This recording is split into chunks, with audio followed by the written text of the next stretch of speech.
ça va? Vous allez. Non, je vais bien. Content de voir que vous allez beaucoup mieux également. Ben écoutez, quand je sais que j'ai ma communauté, je ne peux qu'aller mieux. C'est vrai que j'ai encore des séquelles, mais bon, ça va aller. Ça va aller. Ah oui, C'est vous encore vous un êtes peu une femme, vous êtes difficile. une femme forte. Vous êtes une femme forte. Merci beaucoup, merci. C'est grâce à vous, ouais. Merci beaucoup. Alors, vous nous appelez, vous êtes de quel pays là présentement? Là, présentement, je suis au Cameroun. Au Cameroun. C'est la rentrée scolaire là-bas aussi? Oui, oui, oui, oui. D'accord. Avec la D'accord. saison de pluie. Ah, d'accord. D'accord. Moi, je ne pense pas que la saison, la pluie a commencé, mais bon, Abidjan, par moment, il pleut dans certaines zones, il ne pleut pas dans certaines zones. Bon, on fait avec. D'accord. D'accord. On espère que la session d'aujourd'hui va être assez interactive et que tout le monde va essayer de participer comme. OK. Merci beaucoup.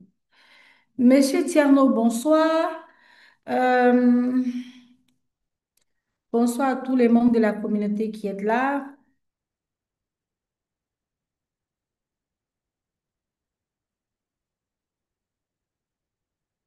Monsieur Zakbar Richemont, est-ce que vous êtes là?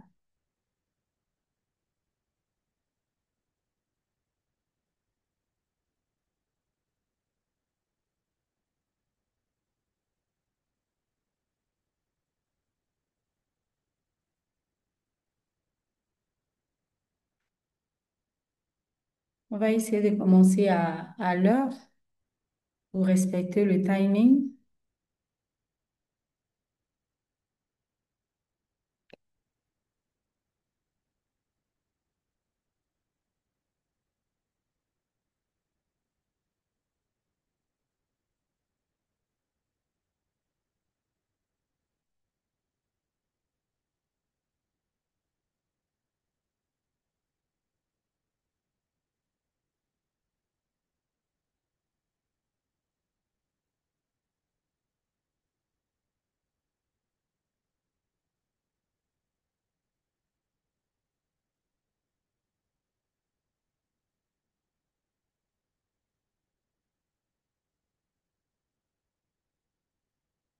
Alors, je vais partager le groupe, le lien. Certains me demandent le lien.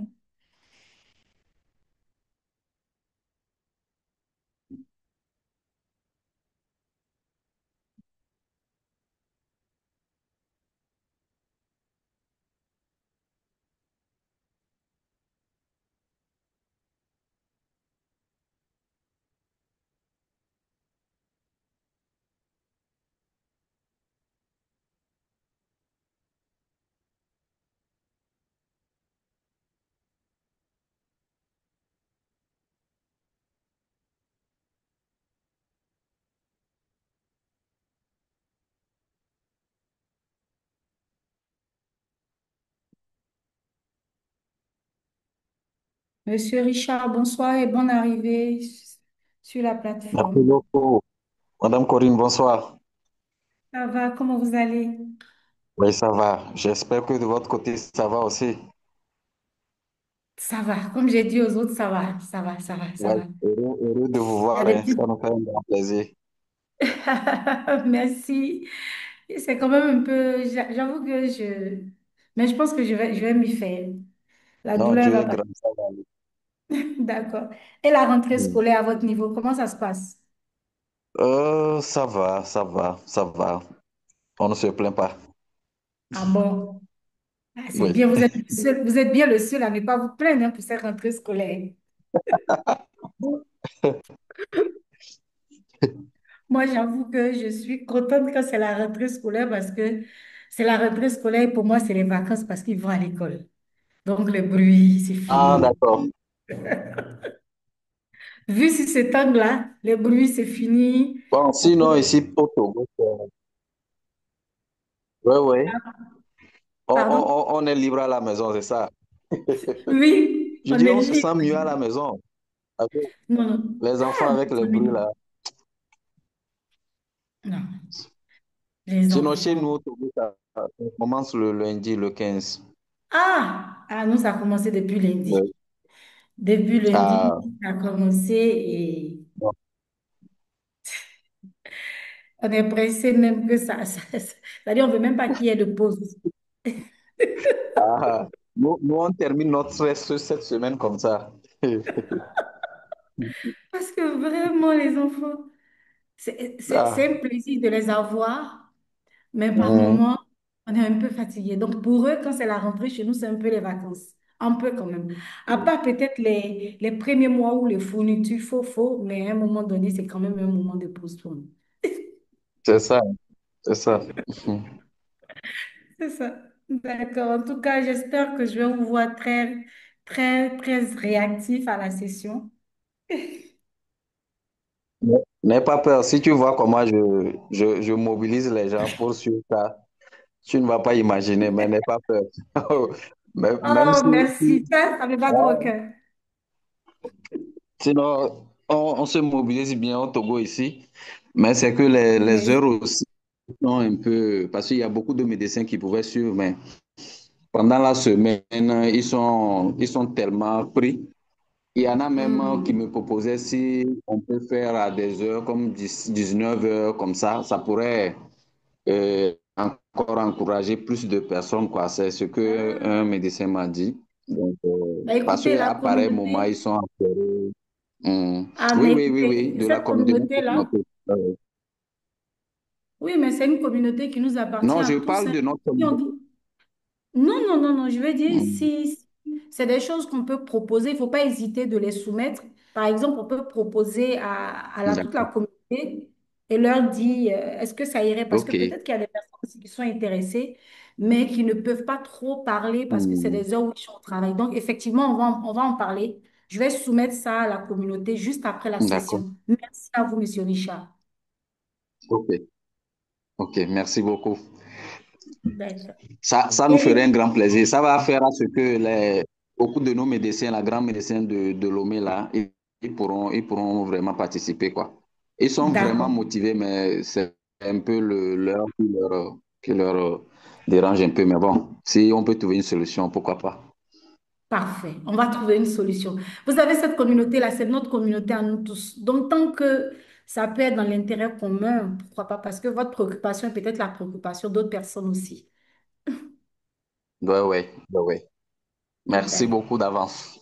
D'accord, je vous en prie. Éric Traoré, bonsoir. Comment vas-tu, cher ami?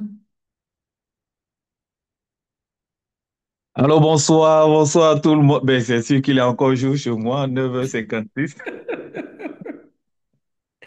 Écoute, ça fait vraiment plaisir là, d'être à la réunion aujourd'hui là. La semaine passée, j'ai pas pu parce que là, j'étais au bureau.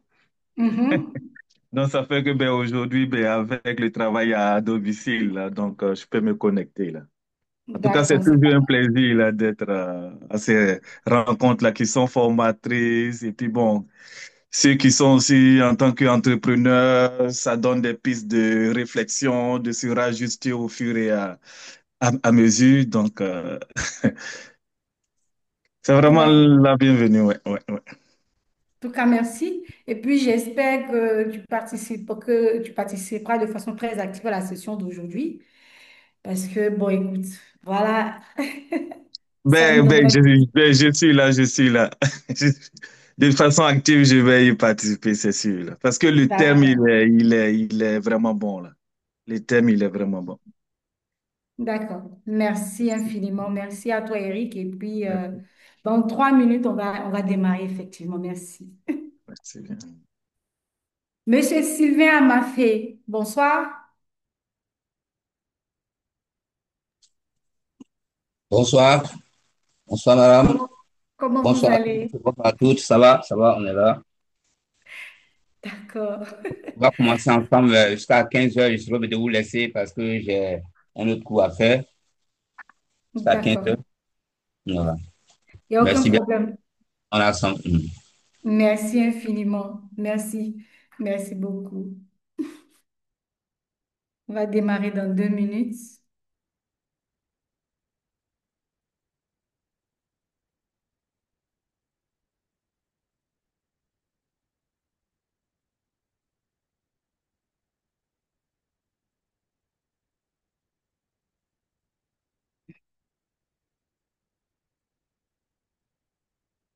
Monsieur Assis, bonsoir.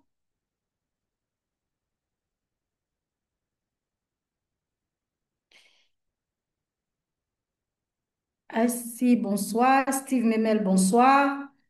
Et qu'est-ce que je peux encore saluer qui vient d'arriver? Monsieur Luc Gavage, bonsoir. Bonsoir, bonsoir.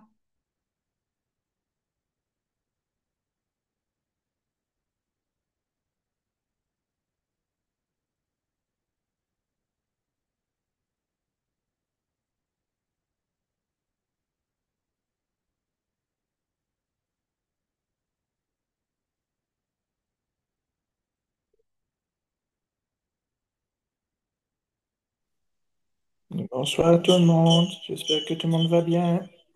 Oui, tout le monde va bien par la grâce de Dieu. Bonsoir à tous. Bonsoir madame. Bonsoir, Jean Memel. J'espère que ça va bien. Ça va pour la grâce de Dieu, je vais bien. Bon rétablissement. D'accord. Merci, merci infiniment, merci. Merci. Ça peut aller. Quand je vois la communauté, je sais que ça peut aller.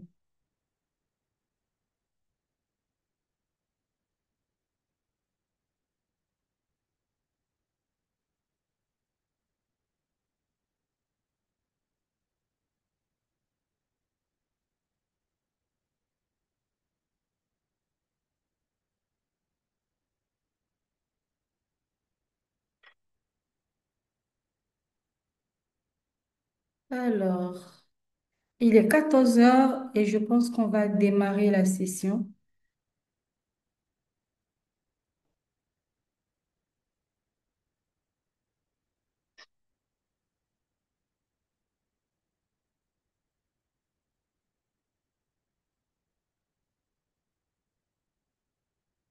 Alors, Kétan, je pense qu'on va commencer la session. Je vais te laisser déjà introduire et puis ensuite on pourra commencer la session pour justement respecter le timing. Oui, je peux faire le partage pour,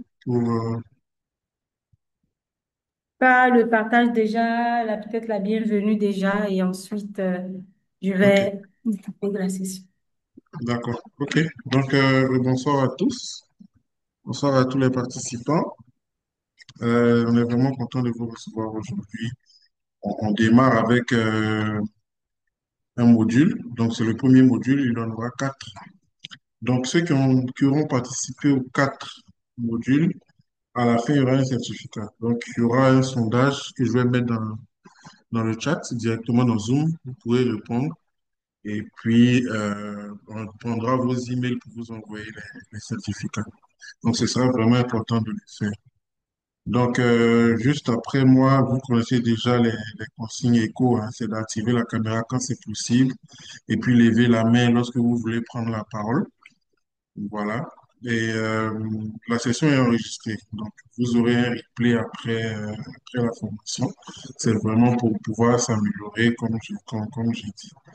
Donc, ceux qui ne sont pas encore inscrits sur AECO, je mettrai un lien dans le chat pour s'inscrire rapidement, parce que c'est de là que vont venir les certificats, comme je dis toujours.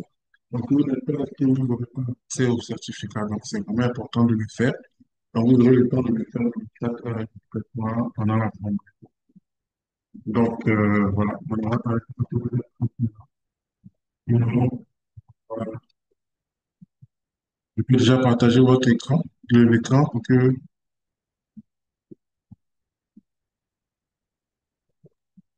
Alors, merci Kétan pour les informations partagées.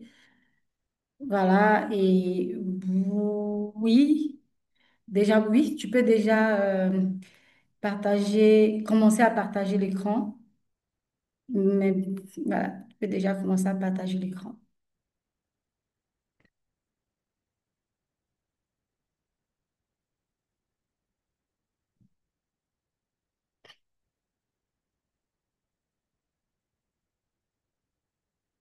Alors, bonsoir à tous. Je vais couper le son de mon WhatsApp.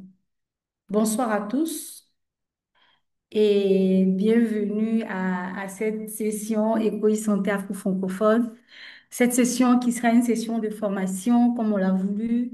Merci déjà avant de débuter pour vraiment tous les messages que j'ai reçus. C'était vraiment beaucoup de chaleur, beaucoup d'affection. Je pense que ça m'a permis de me remettre et qui m'a fait comprendre que j'avais encore besoin de ma communauté, de cette belle communauté e-santé Afrique francophone.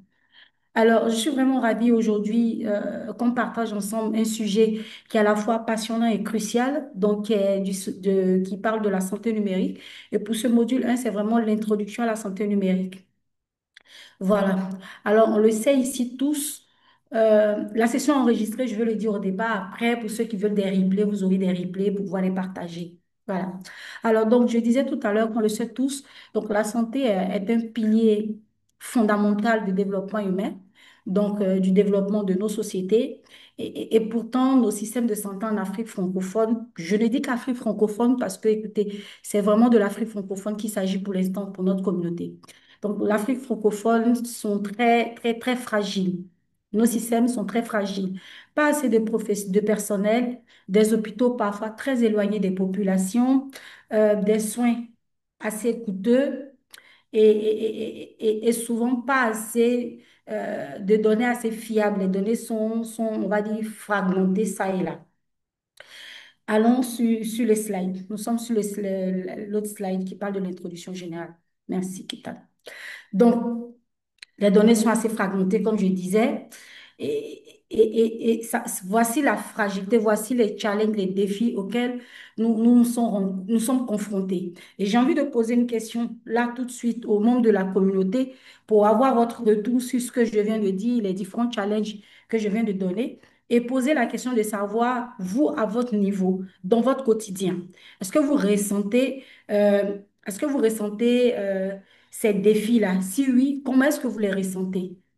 Ça va nous permettre d'avoir un échange assez constructif au cours de cette formation de santé. Est-ce que dans votre quotidien, vous les ressentez également, c'est-à-dire ces challenges dont je viens de parler et comment ces défis-là sont présentés pour vous?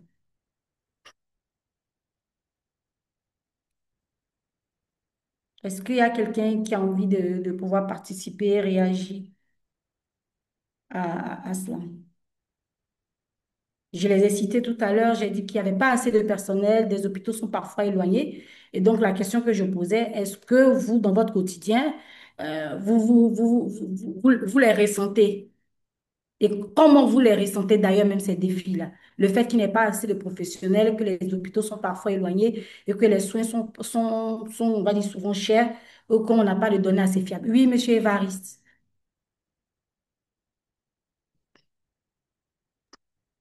Oui, merci Madame Corinne. Bonsoir déjà à tous. Euh, Nous sommes tous conscients du territoire dans lequel nous sommes en parlant de l'Afrique francophone en général. Et nous savons très bien que on a encore ce souci souvent de rallier la profession et au niveau de performance en fait. Les hôpitaux déjà, c'est vrai, le gouvernement et même certains secteurs privés font l'effort de pouvoir mettre sur pied un certain niveau de standing, mais ça reste encore c'est un besoin qui reste encore à combler véritablement. Donc, on peut encore voir des scènes qui, entre guillemets, peut dater de la préhistoire, qui ne nous permettent vraiment pas de nous situer comme des personnes à l'équilibre international, on va le dire ainsi. Donc, ce sont des réalités qu'on vit chaque jour. Il y a des hôpitaux qui, malheureusement, n'ont pas de plateforme.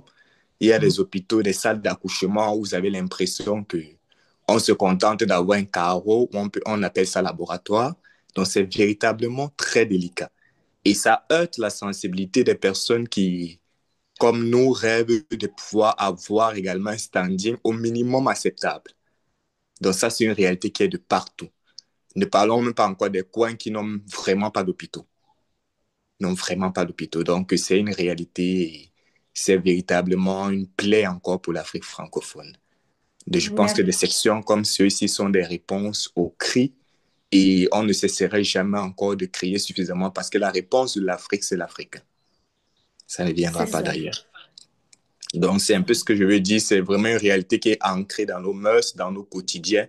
on n'est pas encore vraiment sorti de l'auberge, comme on le dit souvent. Et il faut des sections comme ceci pour pousser. Et si le numérique vient, puisqu'on profite justement de cette saison, comme on dit, mondiale dans laquelle nous sommes, pour pouvoir surfer sur des canaux nouveaux afin de pouvoir améliorer des pans, toucher des domaines et trouver le moyen de trouver un accord entre cette possibilité et nos réalités. Parce que la faisabilité, c'est l'équilibre entre les deux, entre la possibilité et la réalité. On ne peut pas parler de faisabilité si on ne peut pas embrasser les outils dans notre réalité. Donc, je me dis vraiment, la réponse numérique, c'est pour ça que je me suis hâté de dire, je vais assister à cette session. Il faut, donc, pour pouvoir transmettre davantage des possibilités également. Donc, merci, ça c'est mon petit partage. Merci à vous, Monsieur Évariste. Jean-Steve Memel, vous avez levé la main aussi. On va prendre votre intervention et continuer. Ok, Allez-y. d'accord. Merci beaucoup, madame. Bon, pour rejoindre ce que M. Varis a dit, bon, rebonjour à tous. Les réalités, il y en a. Dans le domaine hospitalier, il y en a vraiment beaucoup. Et je dirais que ça touche pas mal de points déjà. Moi, je vais d'abord m'accentuer sur un premier point qui est vraiment d'actualité aujourd'hui. Je sais qu'on n'en parle pas beaucoup, mais peut-être certaines personnes ont remarqué. On rencontre de plus en plus beaucoup de jeunes médecins qui sortent franchement de la faculté, qui soutiennent et tout ça, mais qui sont en train de s'orienter vers d'autres pays.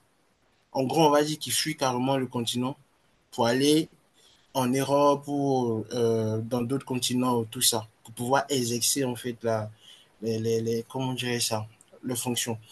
Du coup, l'une des réalités qu'on rencontre aujourd'hui, on se pose la question de savoir pourquoi, sachant que chez nous, il y a des défis, ces jeunes médecins-là sont tirés vers l'extérieur, en fait. Ça, c'est une réalité qu'on n'en parle pas beaucoup, mais c'est quelque chose de très, très, très, très primordial à mon encontre parce qu'aujourd'hui, faudrait pas qu'on se le cache en fait. Le médecin lui-même, moi j'en parle parce que je suis dans le domaine, mais quand souvent on en parle un peu trop, on trouve que genre, tu parles trop, après bon, on essaie en griffe de t'apporter quelques menaces en fait. Le médecin aujourd'hui lui-même, dans le travail qu'il fait, ne dispose pas totalement du plateau technique qu'il faut pour pouvoir vraiment comment dire ça, recevoir la population dans le cadre qu'il faut. Moi, j'ai vécu un truc, j'ai même fait un post sur LinkedIn, mais après, des menaces sont venues. Je tiens vraiment à soutenir mon doctorat en paix, donc j'ai supprimé le poste parce que j'étais le nom de l'hôpital. J'étais en stage dans un hôpital de référence de surcroît de la place où j'ai reçu un parent qui est venu. Il n'y avait pas, j'étais au service d'urgence. Il n'y avait pas, en fait, ce jour, j'étais de garde, il n'y avait pas de place. Donc, le parent est venu avec son enfant, vraiment dans un état inconscient. Il était vraiment, il se souciait, en fait, de la santé de sa fille. Donc, j'ai fait comprendre à l'enfant, plutôt aux parents, qu'il n'y a pas de place et tous nos lits sont complets. Comprenez que j'étais le nom de l'hôpital. Pour un service d'urgence d'un hôpital de référence, il n'y a que 8 lits. C'est très peu pour la population. 8 lits pour un service d'urgence. Et il n'y a même pas de salle. Normalement, dans les normes, dans un service d'urgence, il doit y avoir ce qu'on appelle une salle d'escossage, une salle de réanimation. Il n'y en a pas, en fait. Donc, quand j'essayais de parler aux parents pour essayer de lui faire comprendre, après, bon, j'ai compris sa réaction. Tout le monde va réagir comme ça. Il s'est mis automatiquement à s'énerver, à m'insulter verbalement et tout ça. Et bon, après, ce qui devait arriver, il est retourné fâché avec l'enfant. Mais moi, j'ai eu mal en tant qu'agent de santé, j'ai eu mal. Mais je me suis mis aussi à sa place, en fait. Je viens dans un hôpital avec ma fille qui est inconsciente pour apporter les premiers soins. On me dit, il n'y a pas de place. Là, c'est compliqué, en fait. Et si là, quelque chose arrive à l'enfant dans les minutes qui comptent. Donc, du coup, les réalités en Afrique, il y en a beaucoup, beaucoup, beaucoup. Et je crois que c'est des trucs qu'on n'en finira jamais de parler. On n'en finira jamais de parler parce que si on en parle, en fait, c'est bien. Mais moi, je trouve qu'il faut aussi qu'on ne s'arrête pas de parler, mais qu'on puisse passer à l'action, en fait. Parce qu'aujourd'hui, même dans certaines localités, comme ce que M. Varis l'a dit tout à l'heure, on part dans certaines zones, il n'y a pas de médecin. On part dans certaines zones, il n'y a pas de choses d'hôpital. on part dans certaines zones où il y a les hôpitaux, il n'y a pas de spécialité. Donc, on est obligé, pour un cas bien pratique, pour un tableau compliqué, on est obligé de référer la personne sur Abidjan. Et ça, c'est compliqué, en fait. Voilà. Donc, voici un peu ce que je voulais ajouter. Merci, Monsieur Steve Memel. Merci infiniment. Alors, de ce qu'on va dire, Kitan, vous allez partager l'écran. De ce que vous venez de dire tout à l'heure, ce que je peux pouvoir rajouter derrière, c'est dit qu'à partir de ce contexte, on comprend très bien que le numérique n'est vraiment plus une option. Voilà. Ce n'est plus une option, c'est une nécessité. Et c'est la question pour laquelle on se dit aujourd'hui, derrière le fait que le numérique ne soit plus une option et que ce soit une nécessité, la question qu'on doit se poser, c'est qu'est-ce qu'on met derrière le numérique, comment ça marche et surtout comment est-ce que ça peut vraiment améliorer les choses ici chez nous. Quand je dis chez nous, c'est vraiment, je parle du continent africain et spécifiquement Afrique francophone. Comment ça peut pouvoir le faire? Donc vraiment, l'objectif aujourd'hui, c'est de poser les bases. C'est surtout ça, les bases. Comprendre le concept même de la santé numérique, l'histoire derrière, les grands enjeux et montrer comment chacun ici, sur cette plateforme ou encore chacun de nous, euh, que nous soyons étudiants, que nous soyons dans le professionnel de santé, que nous soyons acteurs du digital, ou même pas du tout, que nous soyons même décideurs, une personne lambda, comment est-ce que nous pouvons tous jouer un rôle? Parce qu'effectivement, nous avons un rôle à jouer. Voici en fait l'objectif ici aujourd'hui. Vous allez remarquer dans mes slides que je ne mets pas de texte parce que après la session, je vais partager je vais partager la documentation, elle est déjà là. C'est pour éviter justement qu'on soit concentré à lire et à ne vraiment pas participer. Toute la documentation est là et vous la recevrez tout à l'heure dès qu'on finit. Alors, donc, je disais que voici un peu l'objectif, que chacun a un rôle. Alors, on va y aller. Comprendre la santé numérique, c'est la prochaine étape, c'est de comprendre. Alors, la santé numérique, on va dire, on entend ce mot un peu partout. Santé numérique, santé digitale, e-santé. Mais qu'est-ce que veut vraiment dire, qu'est-ce que vraiment ça veut dire? Qu'est-ce que ça veut vraiment dire? Quel est son sens premier? Beaucoup de gens pensent que se mettre derrière un ordinateur dans un hôpital ou bien créer une application mobile, c'est juste ça pour beaucoup de personnes. C'est juste se mettre derrière. Mais en réalité, de mon point de vue, c'est beaucoup plus que ça. La santé numérique, c'est tout ce qui utilise la technologie pour améliorer la santé des populations. Tout, et je précise hein, vraiment, tout ce qui utilise la technologie pour améliorer la santé des populations. Ça va inclure plein de choses. Plein de choses, on va dire, ça va inclure la télémédecine, pour consulter. Alors, je vais dire téléconsultation parce qu'il y a une différence entre télémédecine et téléconsultation. Donc, mais je vais englober les deux dans la télémédecine. Pour consulter un médecin à distance, ça va inclure la M-Santé. La M-Santé, c'est la santé mobile via les téléphones. Ça va inclure ce qui est les dossiers médicaux électroniques. Ça va inclure les objets connectés comme les tensiomètres connectés, les montres connectées qu'on a tout le temps. Ça va inclure également l'intelligence artificielle aujourd'hui et même la robotique médicale. Voilà ce que ça va inclure. Mais ce qu'il faut bien comprendre, c'est que ce n'est pas juste que de la technologie, c'est une nouvelle culture de la santé. Une nouvelle culture où l'information circule plus vite. Une nouvelle culture où le patient devient acteur de son parcours.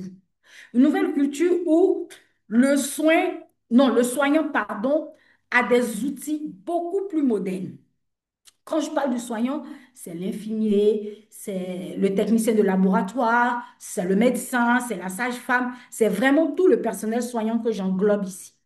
Et une culture où la relation soignant-patient va devenir beaucoup plus interactive. Par exemple, euh, je pense que je vais poser différentes questions tout de suite que j'ai envie de poser également. C'est qui ici, sur cette plateforme, a déjà reçu un appel pour un traitement par SMS? Qui a déjà reçu? Je vais juste voir des mains levées. Est-ce que quelqu'un a déjà reçu un appel, un message, une notification par SMS parce il devait suivre ses traitements? Est-ce que quelqu'un l'a déjà fait ou pas? Moi, si. Personne n'a reçu de SMS où il devrait recevoir, lui rappelant qu'il a un SMS à prendre ou recevoir un message pour ses rendez-vous médicaux. Personne? Ah, Monsieur Tierno. Monsieur Tierno, vous pouvez prendre la parole si vous pouvez, si vous n'êtes pas occupé, et nous dire, nous expliquer la circonstance dans laquelle vous avez reçu ce message. Ok, bonsoir à tous. Bonsoir. Moi, c'était par rapport à ma maman. Donc, on était parti faire une consultation dans un hôpital ici. Et là-bas, maintenant, à la réception, après avoir pris toutes nos informations, euh, ils m'ont dit que le médecin n'était pas disponible ce jour-là. Donc, je suis rentré à la maison. Par après, ils m'ont envoyé un message pour me dire que le médecin est disponible tel jour. Donc, c'est dans ce D'accord. sens-là que j'avais reçu un SMS. C'était pour un rendez-vous avec le médecin. Merci, Monsieur Tierno. Et quand vous dites ici, c'est quel pays? Ici à Abidjan, Côte Abidjan. d'Ivoire. D'accord. D'accord. Merci à vous, Monsieur Tierno. Alors, une autre question, c'est qui a déjà utilisé une application pour suivre sa glycémie, son poids, sa tension? Je sais que pas mal de personnes portent aujourd'hui des montres connectées, tout et tout. Donc, combien le font de façon très courante ou personne n'en porte pour consulter sa tension? Ah, Myriam a dit pour suivre des grossesses. D'accord. Oui, Myriam Nimbo. Pour le bilan, oui. Pour suivi de grossesse, oui. Merci, Myriam. Qui d'autre à part Myriam? Juste elle? D'accord. Ensuite, qui également, on va dire, simplement demander un avis médical par WhatsApp ou bien par téléphone. Qui est-ce qu'il a déjà fait? Appeler un médecin pour dire, j'ai déjà reçu, quel est ton avis, quel est ton avis dessus, ou encore un confrère. Personne ne l'a déjà fait? Là, je reçois un message, moi. D'accord, merci. Ah, par mon WhatsApp est vidé. Merci, Myriam. Monsieur Ghislain dit le poids, le nombre de pas par jour. Merci. Alors, justement, c'est de ça qu'il s'agit. Est-ce qu'il y a un autre intervenant? Voilà. Donc, on a reçu. Donc, ça voudrait dire que tout le monde a déjà utilisé. Voilà. Ça voudrait dire que vous êtes déjà dans la santé numérique, même sans vous en rendre compte. Voilà, c'est aussi simple que ça. Vous êtes déjà dans la santé numérique sans vous en rendre compte. Et en Afrique francophone, cette culture numérique a une dimension beaucoup plus stratégique. Pourquoi elle a une dimension beaucoup plus stratégique? Parce que chez nous, les réalités sont très spécifiques. Je pense que vous les avez déjà évoquées un peu plus haut pour certains. On a une forte croissance démographique. On a un manque de spécialistes. On a des villages assez reculés ou bien aujourd'hui des villages qui ont été transformés en des communes et autres qui sont assez reculés. Et pourtant, on a quelque chose que nous avons tous en poche qui peut pouvoir nous aider. Quelque chose d'assez important. Je ne sais pas si quelqu'un dans l'Assemblée essaie de comprendre, de se dire, essaie de quoi je suis en train de parler. On a tous quelque chose. Qui peut me dire quel est ce quelque chose qu'on a tous qui est important pour nous tous? Personne? Alors, ce quelque chose-là, Allô? oui, Le docteur Sadia. oui, docteur Sadia. Quelque chose, c'est un téléphone. Nous avons Merci, tous. merci, docteur Sadia. Merci, docteur Sadia. Et justement, j'ai envie d'emboîter pour vous demander ce téléphone dont j'ai parlé. Pour vous, comment est-ce que vous vous envoyez? Comment est-ce que vous avez deviné que c'était de ça qu'il s'agit et c'est vers là-bas qu'on devrait y aller? Bon, parce que moi, d'abord, je suis un acteur aussi de la e-santé. Donc, D'accord? j'ai tout juste, et vu on parle de la M-santé, c'est la santé mobile, c'est-à-dire de protéger la santé par le téléphone. Donc, quand vous dites qu'on a quelque chose dans le téléphone, normalement, le téléphone est tout le temps dans la poche, au fait. C'est C'est un ça. objet le portefeuille même n'est plus dans les poches même, tellement le téléphone a pris la place de cela. Donc, directement, on a fait un peu la liaison. C'est ça. Merci à vous. Et Monsieur Boulama également a dit pareil, il y a un téléphone Android. Il a bien spécifié Android. Et Myriam l'a dit également, le téléphone reste toujours, c'est-à-dire le device le plus proche de l'humain, c'est son téléphone. Et je suis d'accord. Donc, le numérique ici va devenir une opportunité en or à partir du moment où on est tous proches de ce téléphone. Donc, le numérique par le téléphone va devenir une opportunité en or pour nous. Pourquoi? Pour améliorer les accès, pour rendre les soins beaucoup plus équitables et pour mieux utiliser les ressources qu'on a. Voici un peu comment est-ce que ça va. Et Donc, à partir de ce qu'on vient de dire, bien plus qu'une technologie, je vais dire que la e-santé va devenir un projet de société où tout le monde se retrouve. Voici ce que j'ai envie de dire. Est-ce que, avant de passer au prochain, est-ce que quelqu'un a des questions qu'il aurait souhaité poser avant même que je ne continue sur le prochain slide? Est-ce que quelqu'un aurait quelque chose à... Non, je peux continuer. Comme j'ai dit, on va partager la documentation, mais c'est vraiment poser les bases. D'accord. Pour l'instant, ça peut aller. D'accord. Je reçois des ça peut aller pour l'instant. D'accord. C'est parfait. Alors, le prochain aspect, c'est ce dont on parle vraiment, c'est quoi l'histoire de la santé numérique? Maintenant qu'on a déjà des idées assez claires, maintenant qu'on sait de quoi est-ce que nous sommes en train de parler, c'est quoi l'histoire de la santé? Parlons histoire, parlons de l'histoire un peu. Alors, la santé numérique ne date pas d'hier. Elle ne date pas d'hier. Ses débuts sont très simples. C'est commencé par un téléphone, ensuite le fax, juste pour transmettre des informations médicales. Juste là. C'est pour cela que je vous dis que ça ne date pas d'hier. Alors, si je vais essayer de faire à partir, moi, de ma bibliographie, et je vais vous inviter à aller en faire après, à partir des documents que je vais vous partager tout à l'heure. Quand j'essaie de faire une chronologie, dans les années 90, l'Internet est arrivé et ça a tout changé. On a commencé à voir apparaître les premiers dossiers médicaux. Pas ici, dans les pays du Nord. On a commencé dans les pays du Nord. Alors, en 2005, l'OMS, l'Organisation mondiale de la santé, va formaliser le thème e-santé et va encourager tous les États à intégrer le numérique dans leur politique de santé. Je vais vous partager cette documentation-là. Elle va encourager et intégrer le numérique donc, dans toutes les politiques de santé. Et l'Afrique, comment elle va réagir? Est-ce qu'elle va réagir, oui ou non? Oui, elle va réagir. En 2010, on a vu des solutions émergentes et innovantes commencer à sortir de ça et là. Des solutions locales, incroyables, grâce au simple téléphone. On a en Ouganda le programme M-Track. Ceux qui s'en souviennent, des agents de santé vont envoyer des informations épidémiologiques par SMS en temps réel. C'est aussi simple que ça, mais oui, c'est de la e-santé. On a au Rwanda où des drones vont livrer du sang dans des zones reculées. On a le Burkina Faso et le Mali avec le projet, comment est-ce qu'on appelle le projet Jantoli, je crois, à utiliser le numérique pour suivre la santé des enfants dans les villages. On a Madagascar qui a le MTO, je crois que c'est le MTOMADI, qui permettait un paiement et un suivi de soins par le mobile, donc adapté aux réalités économiques. On a le Bénin et la Côte d'Ivoire qui avaient créé l'identité médicale unique pour chaque patient. Donc, le carnet de santé avec EA médical, avec le pass santé. On a OPSMS également en Côte d'Ivoire qui commençait à permettre la vaccination. Donc, par carnet, la vaccination reçoit des rappels pour les vaccinations médicales. Donc, on avait déjà commencé par ça. Donc, c'est de dire déjà que l'Afrique a réagi favorablement et a eu des solutions locales portées par des Africains qui portaient eux-mêmes ses propres solutions.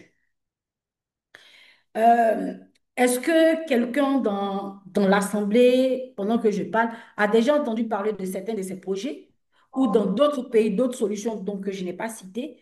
Est-ce qu'ils en ont entendu parler? Dans quel contexte ils en ont pas entendu parler ou utilisé? Ou dans quel autre pays? Si je peux me permettre cette question. Est-ce que quelqu'un a déjà entendu parler d'une solution numérique localement ou en a utilisé par la suite? Non? Oui? Oui, monsieur Docro, Kadioussou Docro.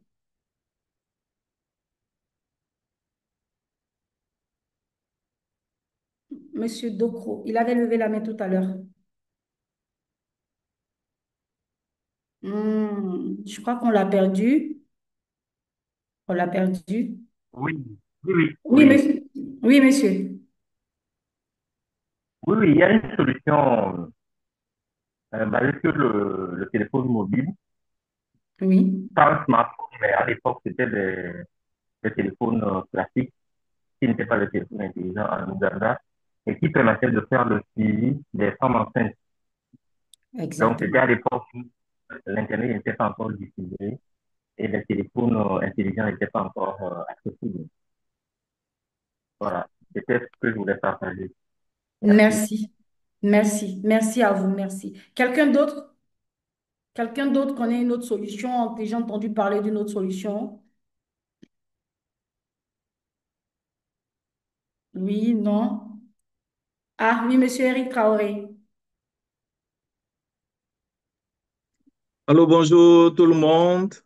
C'est sûr que le contexte n'est pas le même parce que c'est pas en Afrique que je vis. C'est au Canada que je réside précisément. Faut dire que la santé numérique, on a commencé véritablement à le voir avec la COVID là.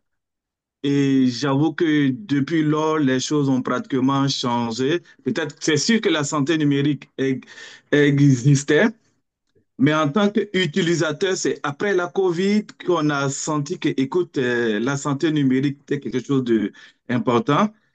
Par exemple, pour prendre les rendez-vous pour les vaccins, c'était en ligne. Et même pour pouvoir passer des commandes dans des pharmacies, aujourd'hui, tout se fait en ligne. Et tout à l'heure, même vous avez parlé d'un cas, par exemple, quand tu as rendez-vous dans une clinique. Aujourd'hui, on n'a plus besoin de t'appeler pour la confirmation. Tu reçois un SMS et voilà, tu confirmes oui ou non est-ce que tu seras au rendez-vous ou pas. Donc, pour dire que c'est quelque chose qui est nouveau pour tous les pays et c'est devenu une nécessité là, aujourd'hui. Donc, c'est le plus que je voulais ajouter. D'accord. Merci à vous, monsieur Eric Traoré. Euh, voilà. Donc, pour poursuivre, c'est dire que, et puis, au-delà de 2010, on a eu un choc. Et le choc, c'était avec la COVID-19. Donc, le choc, c'était la COVID qui était le choc. Et là, la télémédecine est devenue indispensable. Même dans les pays qui n'étaient pas prêts, c'est devenu indispensable. En Afrique, cette crise a été un accélérateur du numérique.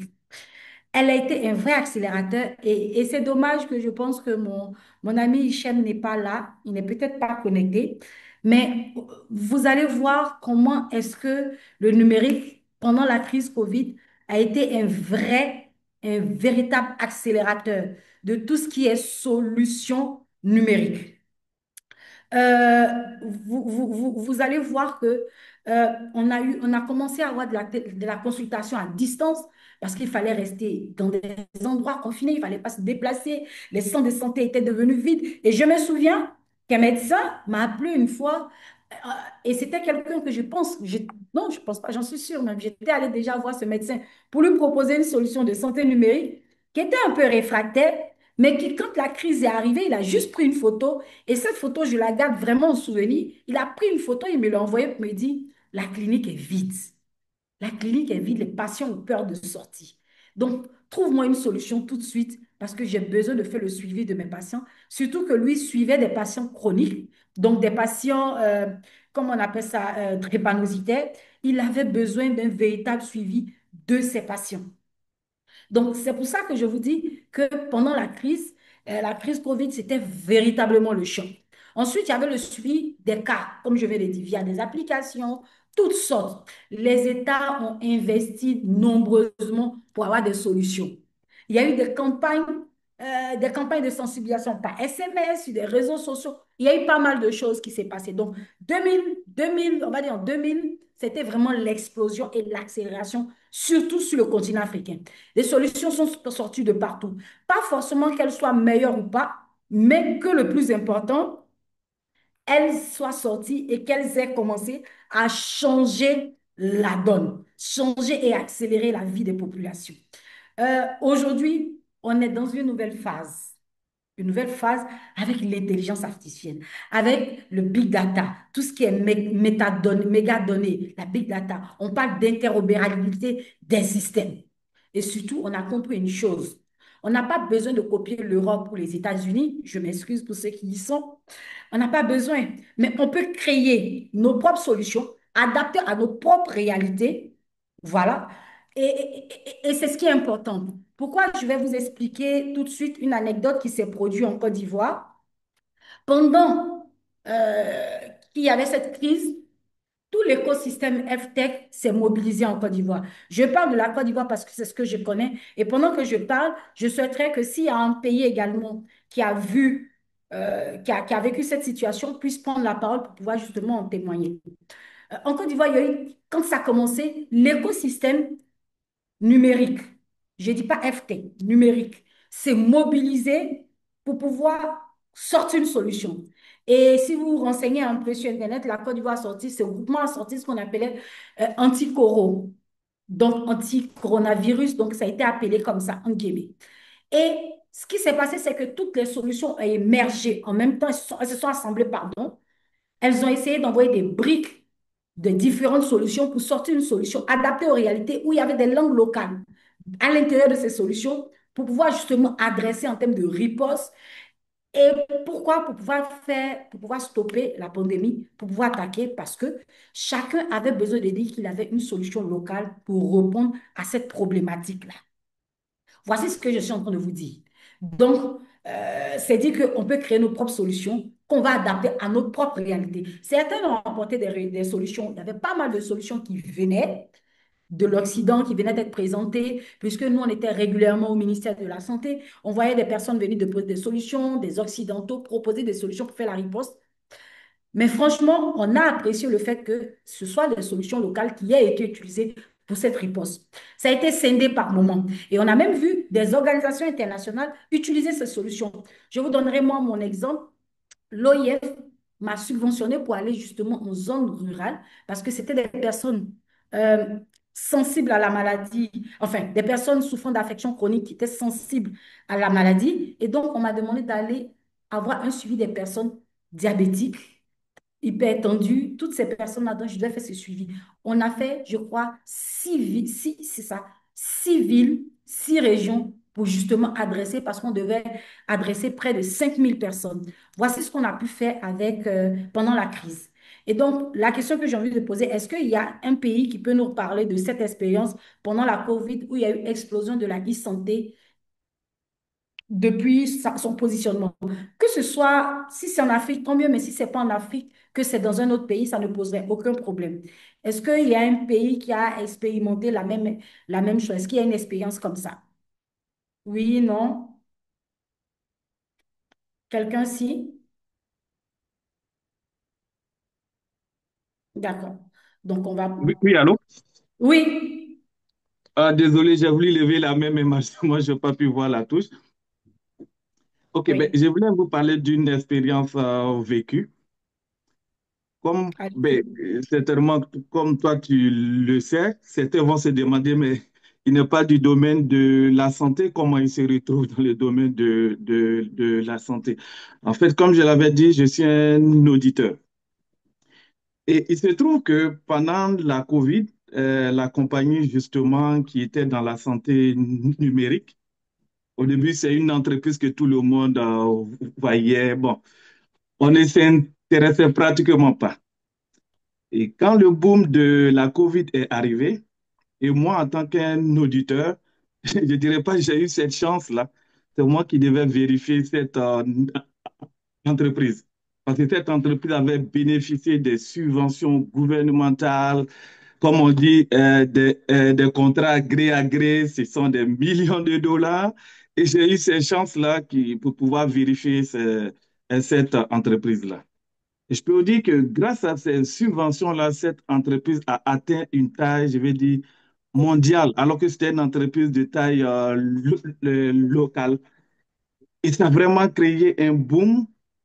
Et cette entreprise-là, aujourd'hui, a développé des systèmes qui sont utilisés dans les pharmacies, en tout cas, tout système qui a besoin de prendre rendez-vous pour les patients qui gravitent autour de la santé utilise la solution. Donc, pour dire que vraiment que La santé numérique après la COVID a changé véritablement tout et tout ce qui est activité qui est liée à la santé, au rendez-vous, c'est vraiment mis dans la danse. C'est ça. Merci beaucoup, Monsieur Eric Kaori. Merci infiniment pour ce partage-là. Et je pense que c'est le cas pour pas mal de pays où ça a été fait de la sorte, où les gens ont eu à justement expérimenter cela. C'est vous dire comment est-ce que pendant la crise Covid, ça a explosé et c'est là qu'on a vraiment entendu parler de e-santé de façon, et ceux qui n'en savent, qui l'ignoraient vraiment, ont compris la e-santé et pour certains ont compris vraiment l'importance. Mais surtout, ont compris qu'on peut avoir des solutions locales qui vont pouvoir répondre à des crises sanitaires, à des crises épidémiologiques, quelles qu'en soient. Alors, si on a compris ça, ça va m'emmener à parler du prochain de la prochaine partie où on va parler des grands enjeux de la santé numérique en Afrique francophone. Alors, quels sont ces enjeux-là de façon très concrète? Comme on a dit, ce n'est vraiment pas juste une histoire de technologie, mais c'est des enjeux de société, des enjeux d'équité et de santé publique et de gouvernance. Moi, je vais présenter 7 défis. 7 défis et après, j'ouvre vraiment si quelqu'un a quelque chose à dire par rapport à ces défis ou si vous pensez ajouter d'autres défis pour pouvoir aider. Moi, voici les défis que j'ai relevés ici. Alors, d'abord, en termes de défis, c'est vraiment d'abord l'accessibilité géographique, briser les barrières. De façon très précise, chez vous, dans vos régions, tout le monde n'a pas forcément accès à un médecin. Sauf si quelqu'un peut dire qu'il a accès, mais moi, je disais que c'est difficile par moment d'avoir accès à un médecin, à un spécialiste ou à un radiologue. Voilà.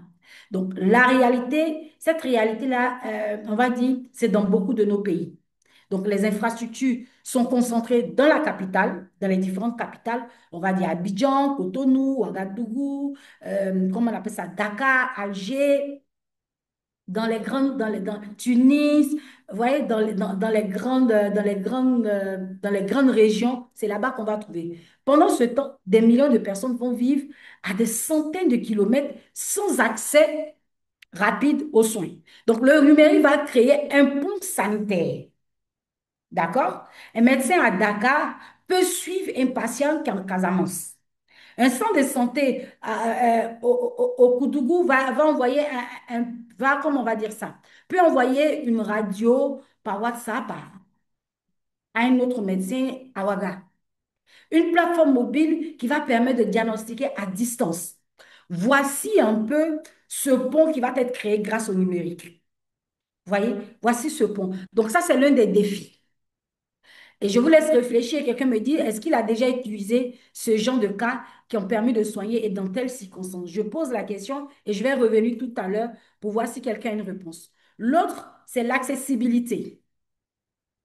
Accessibilité financière, rendre les soins beaucoup plus abordables. Voilà le deuxième frein qui va être le coût. Une simple consultation peut devenir un fardeau financier quand on va ajouter les médicaments, le transport et les examens. Je suis d'accord, le contact humain est très important.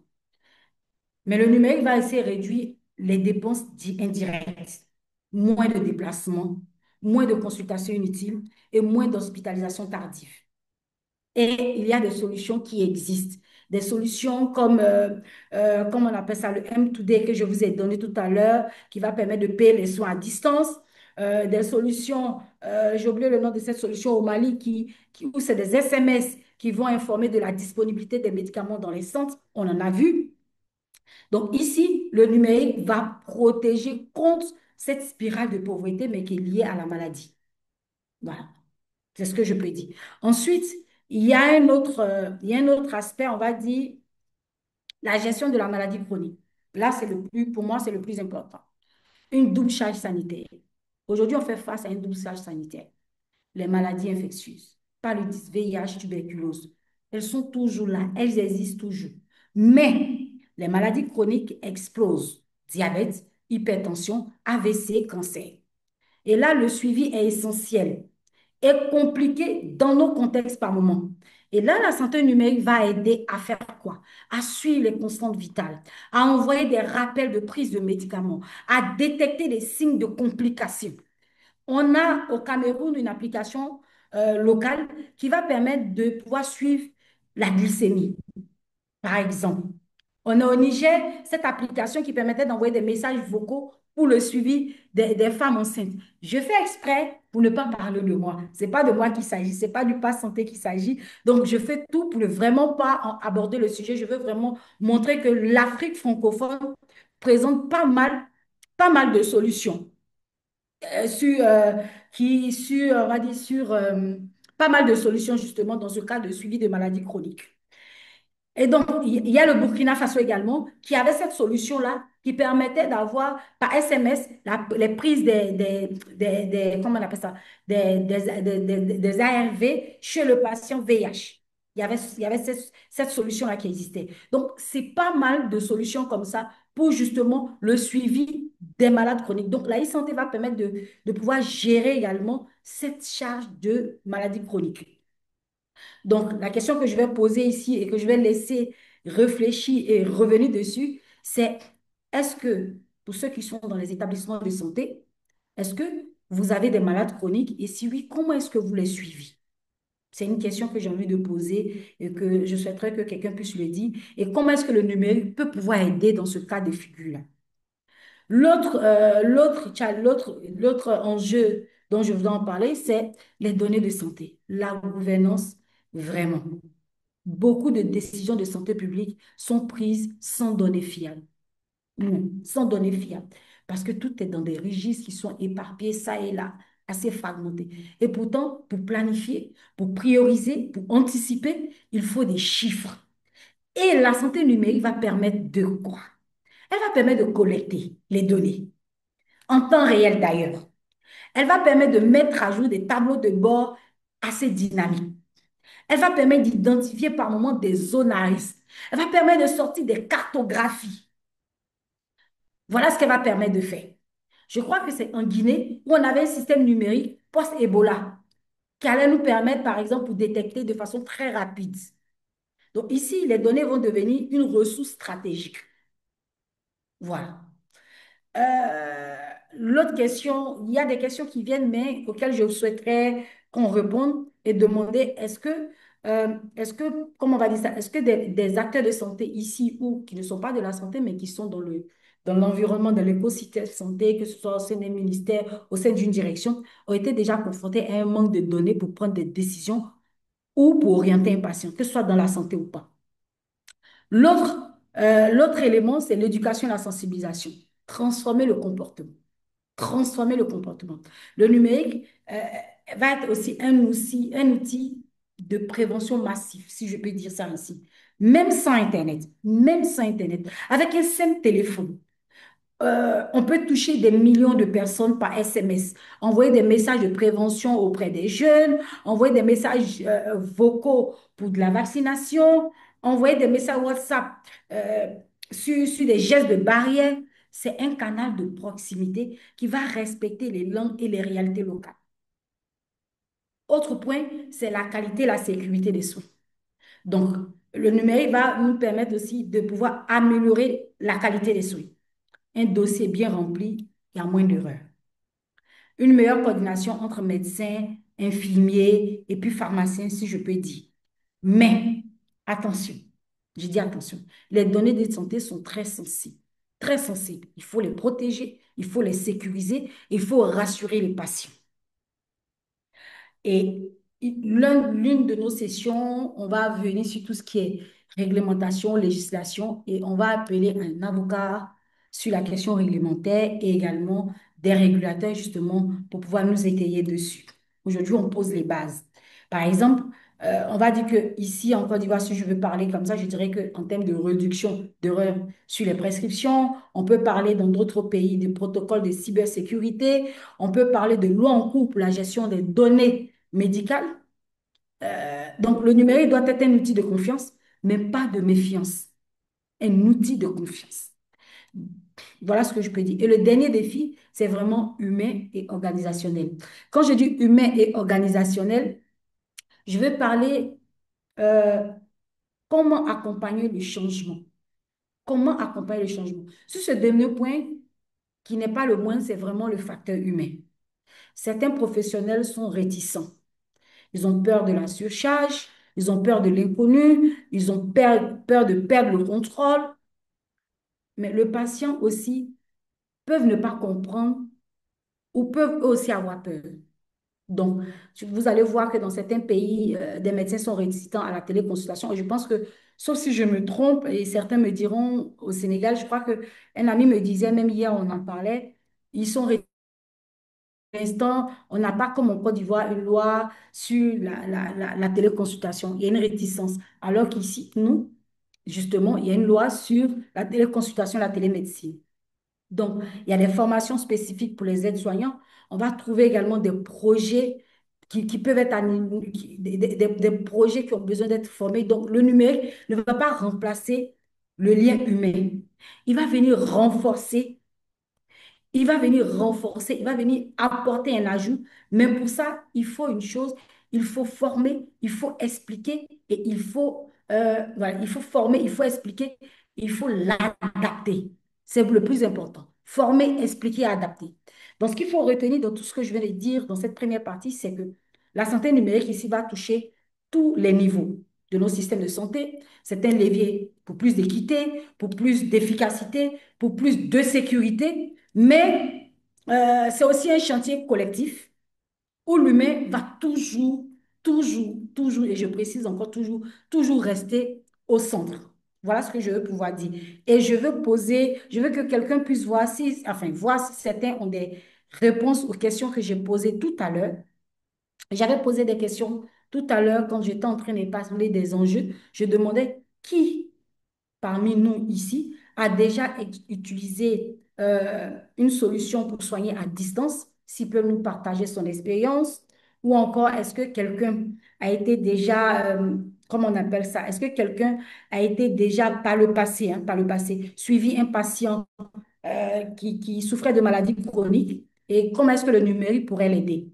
Voici ces quelques questions que j'ai envie de poser dans l'Assemblée. Oui, Monsieur Évariste. Ok, merci Madame Ouattara. Véritablement, c'est dans le passé déjà. Merci déjà pour votre présentation, c'est vraiment limpide.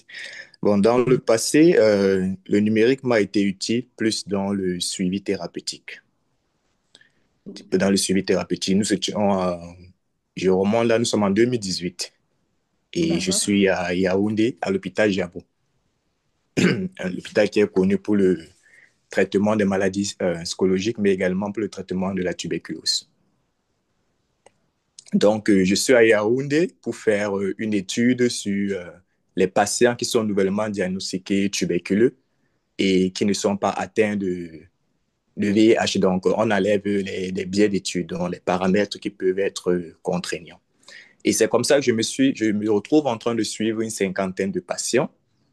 Et je comprends que entre le laboratoire, le Centre Pasteur du Cameroun et l'hôpital Jameau et d'autres paramètres que je dois gérer, il est souvent difficile, la gestion du temps est souvent difficile à orienter. Je me C'est ça. retrouve justement en train d'utiliser mon téléphone en fait.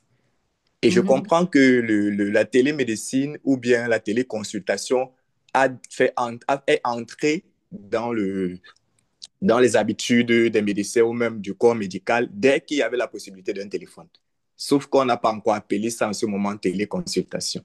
Parce que le C'est fait ça. d'appeler un médecin, je ne me sens pas bien, j'ai mal ici, quand on a la possibilité d'avoir le contact d'un médecin, c'est déjà la téléconsultation. Donc, j'ai fait un suivi thérapeutique pendant une période de plus de 6 mois où mes patients avec mon numéro, les patients, bon, pas mes patients, les patients que je suivais avec mon numéro personnel, j'étais étudiant en ce niveau encore en deuxième année, un cycle master. Donc, je suivais mes patients à distance. C'est ça. Ce qui faisait en sorte que je réduisais mes rendez-vous physiques.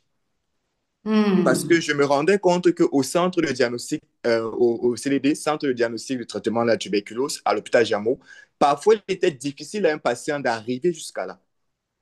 Alors j'avais compris que mais je ne veux pas perdre de vue les patients en question. Puisqu'ils sont atteints de tuberculose, parfois c'est une maladie qui peut être chronique. quand le traitement n'est pas régulier, il faut savoir parce qu'il y a le traitement de la tuberculose a des étapes, il y a des étapes de la quadithérapie, il y a des étapes de la big-thérapie. Donc, puisque les médicaments à prendre suivent 2 mois d'abord, 2 mois, il faut prendre 4 molécules différentes et puis par la suite, il faut prendre 2 molécules. Donc, il faut se rassurer que le patient suit le traitement pour éviter justement que cette maladie n'accentue l'état du patient. Alors, je me suis retrouvé en train d'échanger de manière régulière avec une cinquantaine de patients sur une longue période. Ceux qui ne pouvaient pas venir physiquement, je les appelais. Et quand j'avais une indisponibilité, je régulais les choses à l'avance. Ça, c'était de la téléconsultation. Même si à l'époque, je ne me rendais pas compte. C'est Pour ça. dire, pour dire véritablement, oui, c'est un outil très efficace. Néanmoins, maintenant, vous avez cité bien des paramètres également qui, vous avez pris ça, je, si je ne me trompe pas, comme des limites.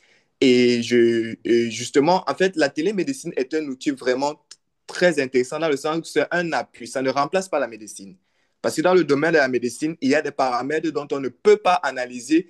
On peut pas, en fait, puisque dans la télémédecine, on joue sur les données numériques, on joue sur les analyses dont on parle de database, les bases de données. On parle de bioinformatique, par exemple. Mhm. Vous avez évoqué la capacité à pouvoir faire des géolocalisations. Dans mon domaine de formation, dans mon domaine de formation, j'avais des cours sur la biostatistique, bioinformatique. Donc, c'est vraiment ces paramètres très importants qui permettent. Je veux simplement aussi dire que c'est un outil d'accompagnement, c'est une aide et le corps médical ne doit pas en avoir peur, en fait. On doit plutôt trouver le moyen de renouveler l'intelligence par rapport à cet outil-là, afin de mettre en avant ses avantages et limiter la peur, la crainte, comme vous avez si bien souligné. Ça a été très utile pour moi en 2018. À partir de là, j'ai eu des informations fiables, j'ai eu des données, j'ai soutenu avec tout ça et tout. Et puis, je pense que jusqu'aujourd'hui, quand je repense à cette expérience, je me rends compte que si peut-être j'avais très vite compris ça, eh bien, il y aura beaucoup de choses qui auraient été faites. Donc voilà, je m'arrête là. Merci pour ce partage. Vraiment, merci pour ce partage, Monsieur Varis. Est-ce qu'il y a quelqu'un qui souhaiterait aussi partager une expérience comme l'a fait Monsieur Varis tout à l'heure? Quelqu'un d'autre? C'est une expérience avec une solution qui a été utilisée, peu importe dans le domaine. Parce que là, on a parlé des vrais enjeux, des grands enjeux. Est-ce que quelqu'un l'a déjà utilisé? Lui, c'était dans le cadre de la télémédecine, après du suivi des patients chroniques. Est-ce que quelqu'un de façon spécifique? Sinon, on va essayer de pouvoir continuer. Voilà. Pour l'instant, non. OK. On va continuer notre partage.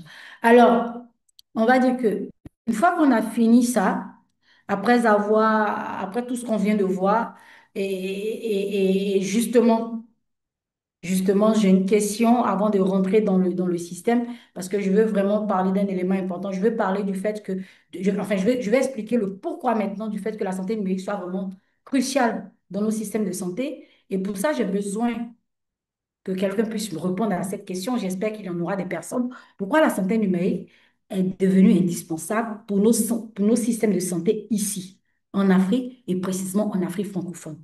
J'ai envie de poser cette question à quelqu'un. C'est sûr que Monsieur Evaluy a emboîté le pas déjà, mais moi aussi j'ai envie de poser quand même la question à quelqu'un de dire pourquoi est-ce que justement, la e-santé aujourd'hui est devenue indispensable pour nos systèmes de santé. Est-ce qu'il y a quelqu'un qui souhaiterait répondre à cette question? Est-ce qu'on a quelqu'un qui souhaiterait répondre? Même si lui a expliqué tout à l'heure que c'est important parce qu'après, ça l'a vraiment aidé comment on appelle ça, pour soutenir son mémoire, pour pouvoir avoir toutes les données dont il avait besoin et surtout pour le suivi de ses malades chroniques.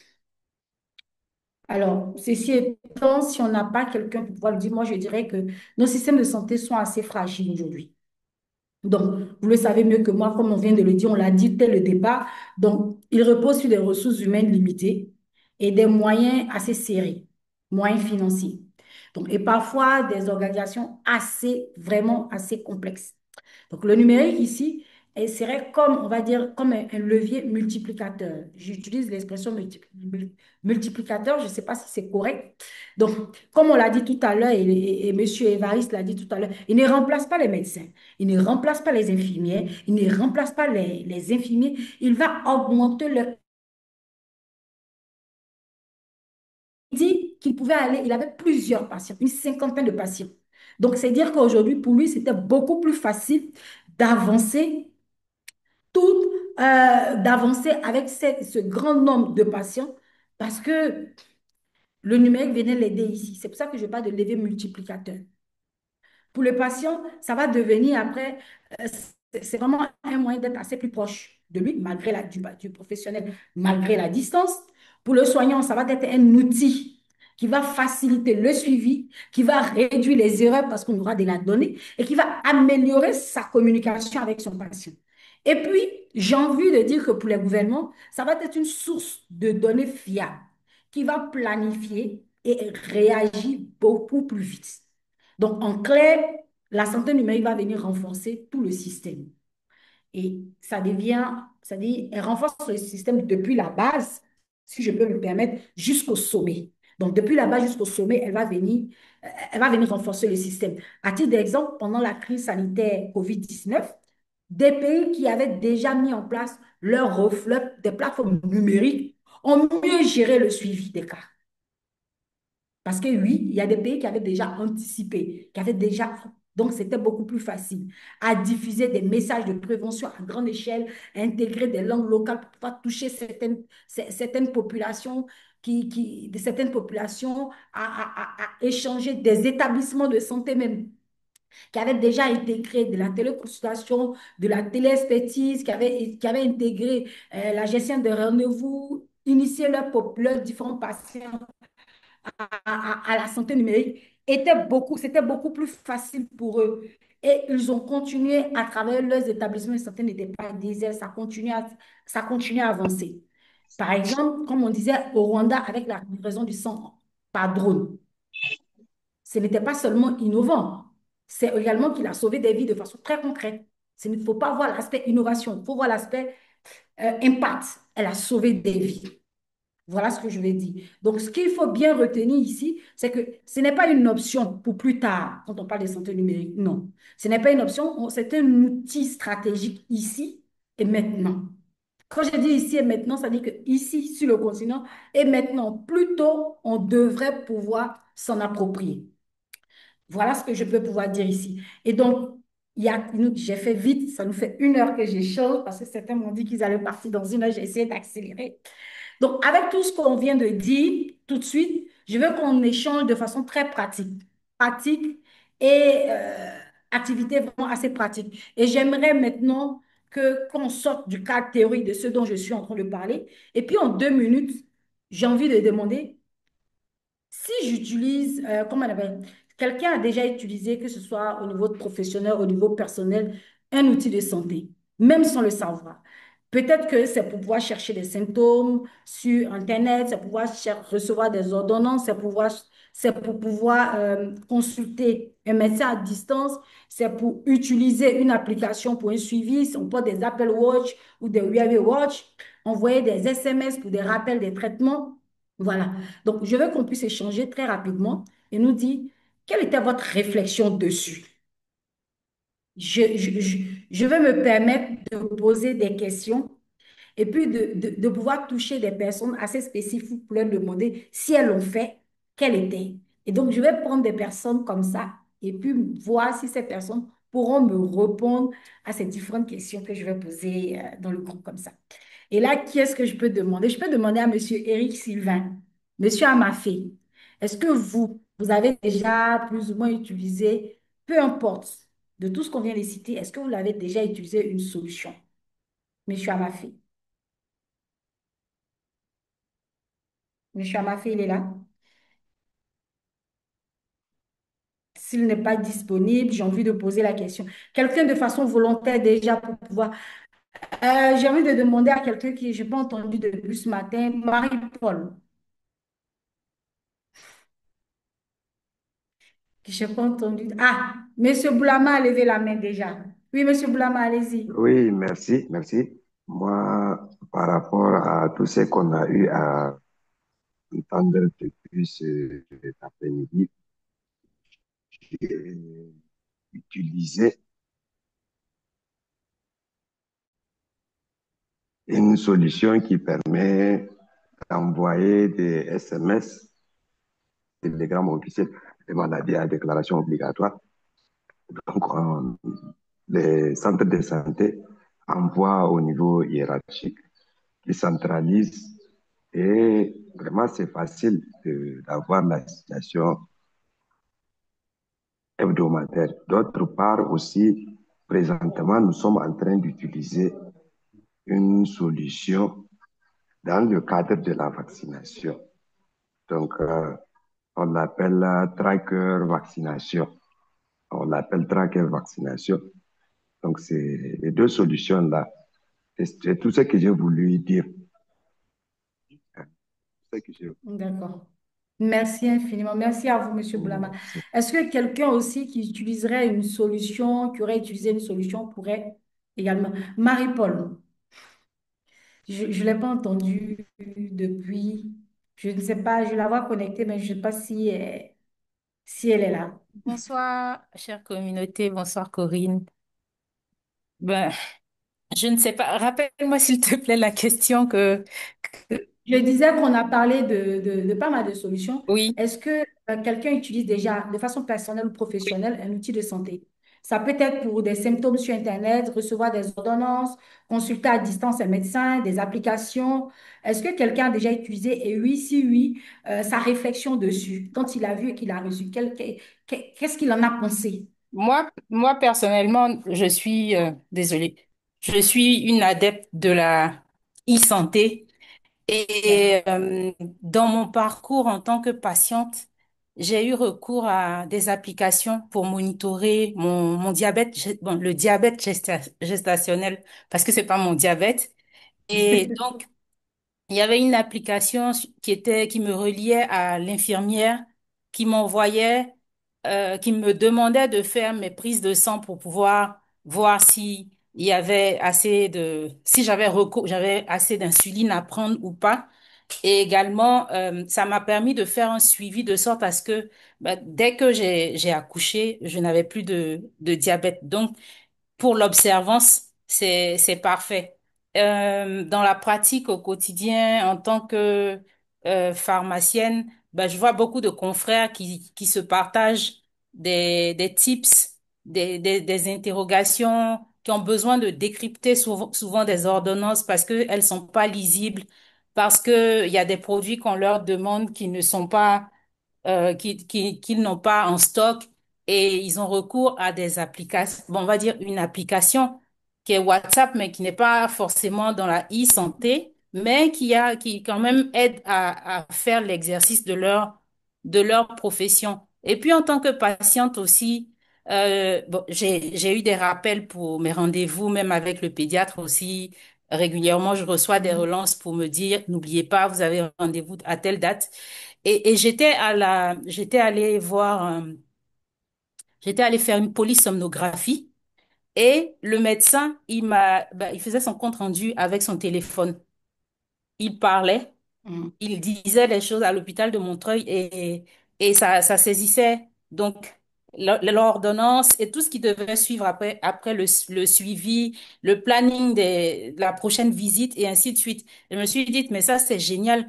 Je me dis que un médecin, dans son exercice quotidien, il a son téléphone, il enregistre sa voix, il dit ce qu'il a à faire, ce qu'il a vu chez le patient, ce qu'il recommande au patient de faire, mais il gagne un temps fou et il arrive à voir beaucoup plus de personnes dans la journée et ça fait que les listes pour la prise de rendez-vous, ben, on peut espérer avoir des rendez-vous plus fréquemment parce que pour les spécialistes, les listes d'attente sont longues comme un bras. Donc voilà quelques exemples dans la pratique courante, qui montrent l'utilité ou la nécessité d'intégrer le numérique dans la pratique des métiers ou des professions en santé. Merci beaucoup, Marie-Paul. Merci, docteur. Merci.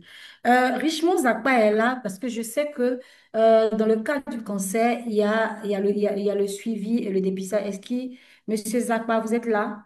Vous voulez faire ce partage-là déjà ou on continue? J'ai vu Myriam qui a laissé un message dans le chatbot tout à l'heure.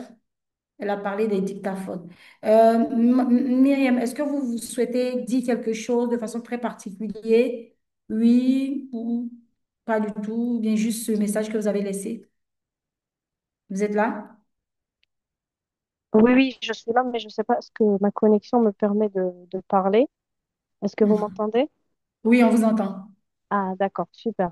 Oui, oui, en fait, personnellement, j'ai vu l'avantage de la télémédecine, par exemple, lors de suivis pluridisciplinaires, où on pouvait mettre, par exemple, on va dire le gynécologue, le prof spécialiste qui fait un morphogramme et l'endocrinologue qui fait le suivi du diabète gestationnel dans un peu les mêmes pipes et c'est-à-dire les tenir informés au même moment, au tenter où on a l'information pour suivi d'une grossesse avec diabète gestationnel, avec une macromégalie qui est un peu importante. Par exemple, j'ai trouvé ça tellement efficace et tellement plus pratique. Voilà, c'est un exemple parmi tant d'autres pour la télémédecine de suivi pluridisciplinaire. Merci beaucoup, Myriam. Merci infiniment. Quelqu'un également, docteur Sadia. Docteur Sadia, vous qui êtes dans le secteur de la santé et qui travaillez sur des solutions de télémédecine également, vous également. Oui, oui, oui, je suis là. Je suis là, je suis là.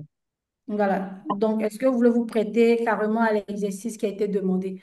Est-ce que vous utilisez dans votre vie professionnelle ou personnelle des outils, que ce soit on a dit, pour chercher des symptômes sur Internet ou l'utilisation d'ordonnances ou de la consultation à distance pour vous-même en tant que patient, vous-même en tant que professionnel de santé ou bien pour des échanges, on va dire, de télé-expertise avec d'autres professionnels? Est-ce que si oui, et si oui, votre expérience dessus?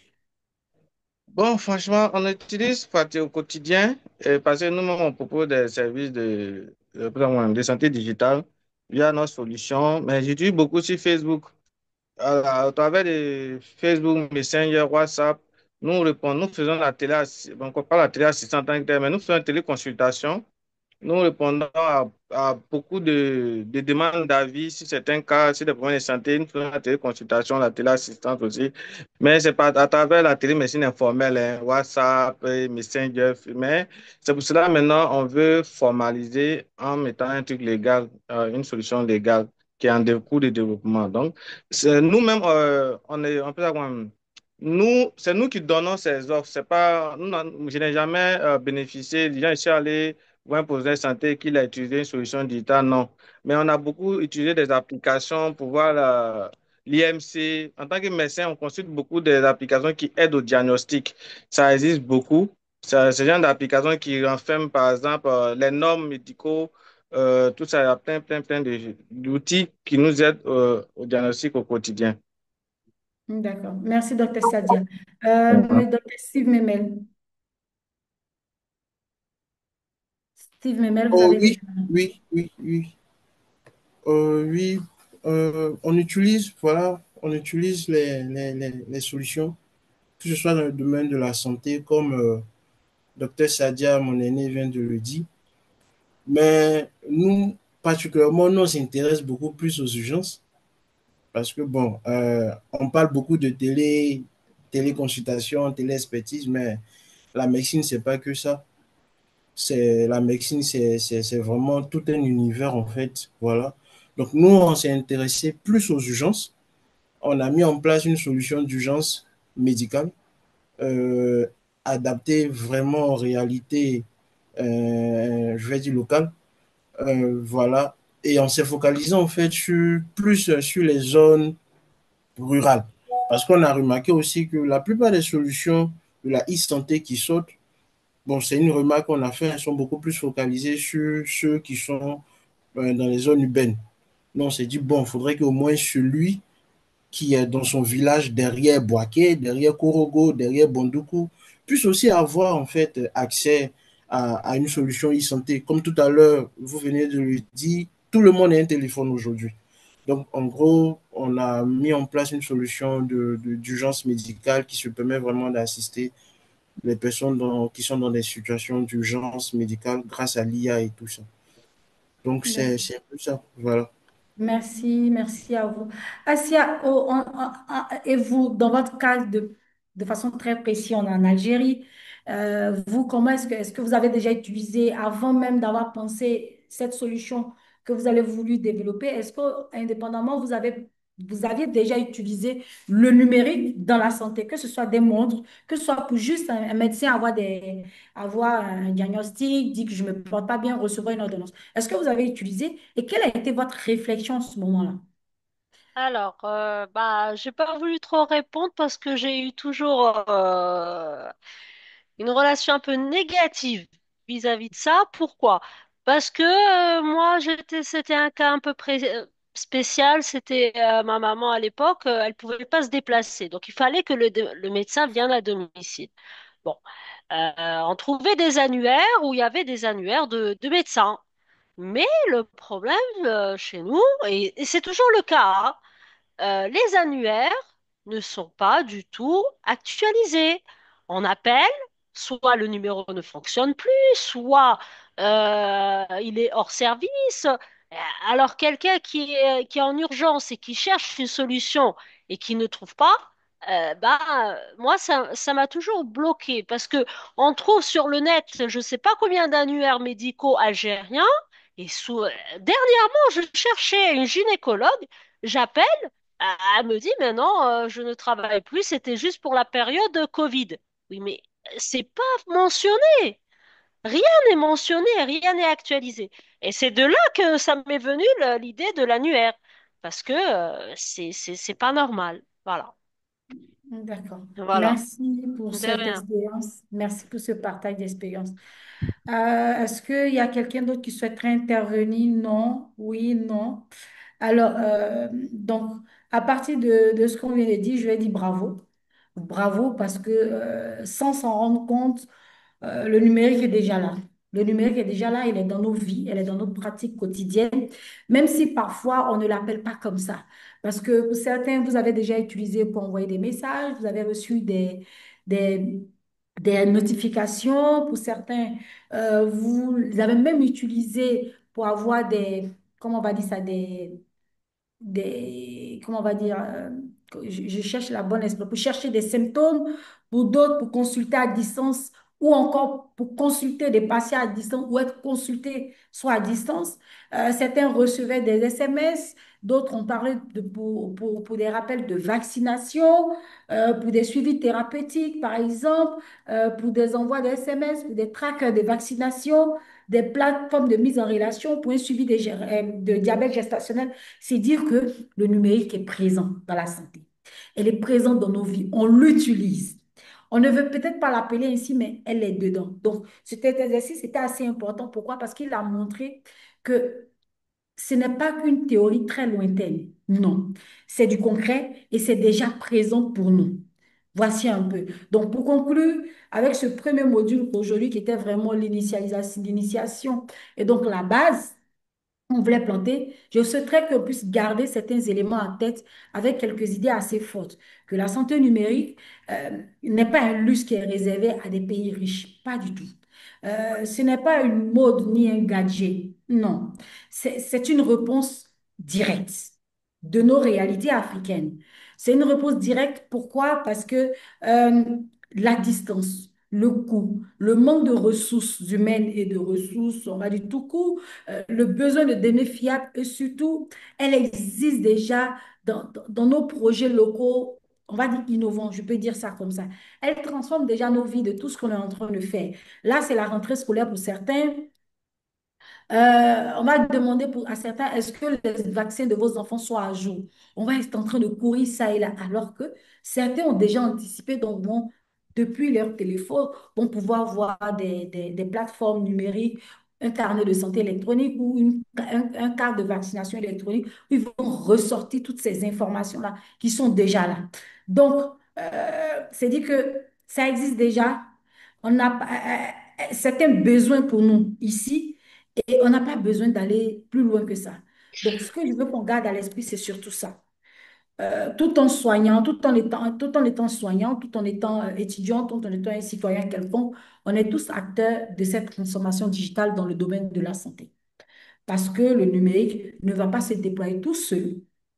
Il va se déployer grâce à des personnes engagées comme cette communauté qui osent l'utiliser, qui osent l'adapter, qui osent défendre et surtout l'ancrer dans nos réalités assez locales.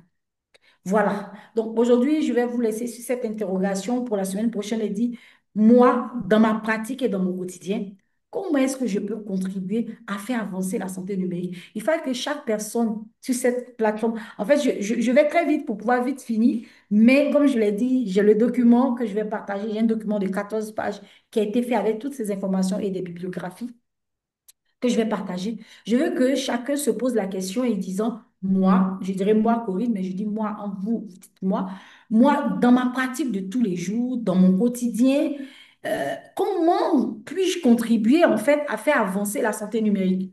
Si chacun repart d'ici avec une piste de réponse, euh, même si elle est assez petite, assez minime, assez floue, alors je pense que c'est déjà bon. Je pense que le but pour moi est déjà atteint dans ce premier module qui a été fait. C'est ce que je peux dire et je vais dire merci à tout le monde. Et la semaine prochaine, on va aborder, comment on appelle ça, un autre module qui sera vraiment le module 2 qui va nous parler des composants de la santé numérique. Et quand je parle de composants de la santé numérique, je vais parler de la télémédecine dans toute sa dimension parce que télémédecine, elle est vaste. Dedans, on va entendre parler de téléconsultation, téléexpertise, télédiagnostic, télésurveillance. On va parler de l'intérêt même sur le continent africain. On va parler des défis auxquels la télémédecine est confrontée. On va parler des dossiers médicaux électroniques. Euh, donc, on va également parler de, comment on appelle ça, de l'intelligence artificielle derrière, qui en fait partie. On va parler de la M-Santé, toutes ces applications mobiles qu'on va voir aujourd'hui pour pouvoir adresser. Ça sera l'un des modules derrière. Des objets connectés, je l'ai dit tout de suite. Donc, on va aborder tous ces éléments dans le prochain module. Donc, je veux dire merci. J'ai voulu respecter le timing, 1h30, on a 1h20. Et s'il y a des questions pour les 10 minutes qui viennent, je me tiens disponible pour pouvoir répondre. J'espère que les mails seront transmis de sorte à ce que je puisse vous envoyer dès que la session finit. Ethan, quand tu vas envoyer le questionnaire tout à l'heure, de sorte à ce qu'on puisse partager le guide instantanément aujourd'hui même, que chacun puisse avoir le temps. Alors, c'est partagé, ça apparaît sur vos écrans. N'hésitez pas à répondre et puis à mettre vos mails. Comme ça, on va les récupérer et on va vous envoyer le guide directement. Et s'il y a des questions d'ici mercredi, que ce soit collectivement, individuellement, je me ferai fort de pouvoir répondre. Merci infiniment d'avoir participé à cette session. J'espère à vous avoir donné de bonnes informations. J'espère que je vous ai fait comprendre l'enjeu et de la e-santé sur le continent africain, poser les bases de la santé numérique en Afrique et que la semaine prochaine, on rentre vraiment dans ces composantes de la santé numérique et qu'à la fin de tous ces 4 modules qu'on aura à faire, on aura des médecins qui vont vraiment orienter véritablement vers la santé numérique. On aura des personnes qui seront ambassadeurs de santé numérique et on pourra même aider des personnes à pouvoir développer leurs propres solutions. Franchement, on est assez ouvert, c'est l'idée. Et je veux dire même qu'il y a un médecin qui est sur la plateforme qui m'a contacté la semaine dernière parce qu'il voulait développer sa propre solution, justement, et on est en train de l'aider à le faire. Voilà, c'est l'idée, que chacun puisse avoir des solutions, s'approprier soit une solution existante, soit des solutions qui viennent par la suite. Merci beaucoup. Kétan, est-ce que la communauté a commencé à répondre aux questions? Oui, ils ont commencé à répondre aux questions. Il y a pas D'accord, mal de réponses déjà. Donc, c'est déjà. d'accord, d'accord.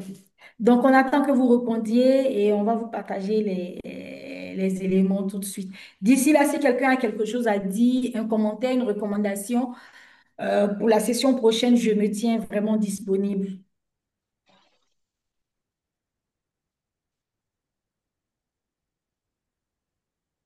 Est-ce qu'il y a des questions, des recommandations, des suggestions? Il ne faut pas hésiter, hein. Je souhaite uniquement vous remercier déjà pour tout ce que vous faites pour la communauté, les efforts et l'engagement.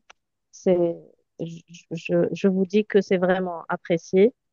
Euh, J'apprends énormément avec vous. J'ai pu rencontrer des gens vraiment. Peut-être qu'on se parle pas tous les jours, mais j'apprends de chacun de vous et je vous remercie tous pour tout ce que vous faites. Voilà, c'est tout ce que j'avais à dire. Merci infiniment, Myriam. Merci beaucoup. Ça me va droit au cœur. Ah, j'ai reçu un message tout à l'heure de Manou qui dit qu'elle n'est pas de la santé, mais ce serait super pour nous d'intégrer dans le projet en tant qu'ambassadrice. Ça serait vraiment un plaisir. Donc, on est disponible. Vous avez mon contact dans le groupe WhatsApp. Donc, vraiment, il n'y a aucun souci à ce niveau. Merci infiniment.